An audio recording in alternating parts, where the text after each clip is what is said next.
Halo semuanya, perkenalkan saya Aulia Rizka Fitriana dengan NPM 241200069 Fakultas Ilmu Pendidikan Program Studi Pendidikan Guru Sekolah Dasar Universitas PGRI Semarang.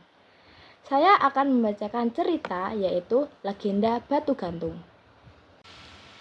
Di sebuah desa di pinggiran Danau Toba, ada seorang gadis yang cantik jelita yang bernama Seruni. Seruni merupakan anak yang sopan dan senang membantu orang tua. Ia memiliki hewan peliharaan yaitu anjing bernama Toki.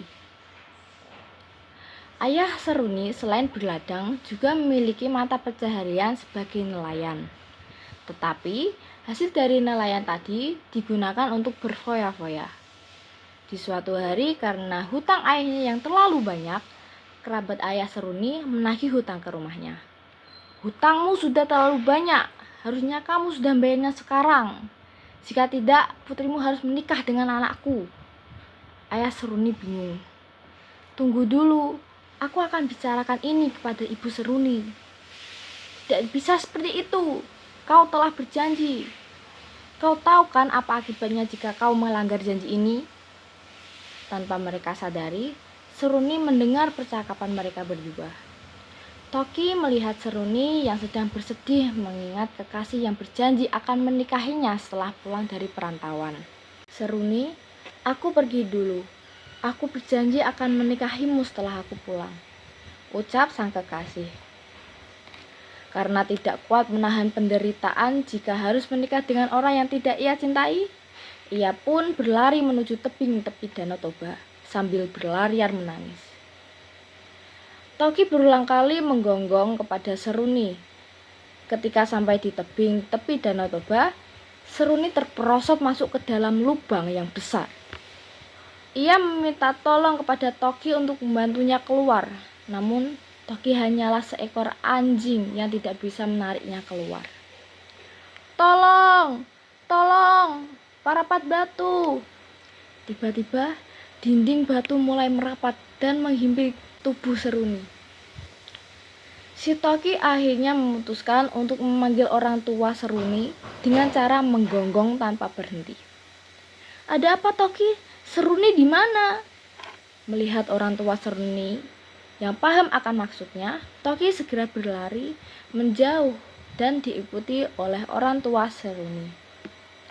Sesampainya di tepi tebing, orang tua Seruni mulai mendengar jeritan anaknya yang meminta pertolongan di dalam lubang.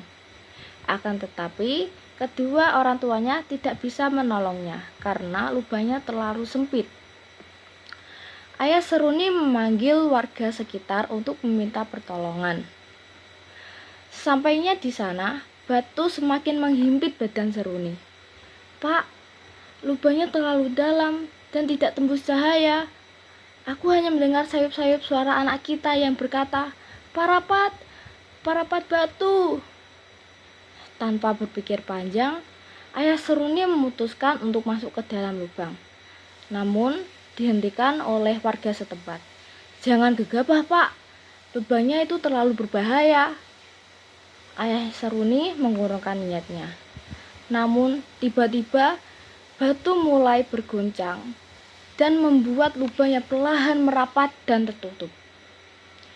Seruni yang berada di bawah akhirnya terhimpit batu dan tidak bisa diselamatkan.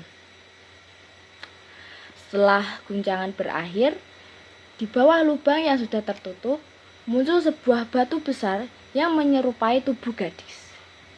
Batu itu menggantung di tepi tebing Danau Toba. Masyarakat mempercayai bahwa itu adalah batu jelmaan dari Seruni. Masyarakat memberi nama batu tersebut sebagai Batu Gantung. Ucapan Seruni terakhir yang didengar oleh warga yaitu Parapat dijadikan sebagai nama daerah tempat beradanya Batu Gantung. Sekian cerita dari saya, kurang lebihnya mohon maaf apabila ada kata-kata yang salah. Terima kasih dan sampai jumpa.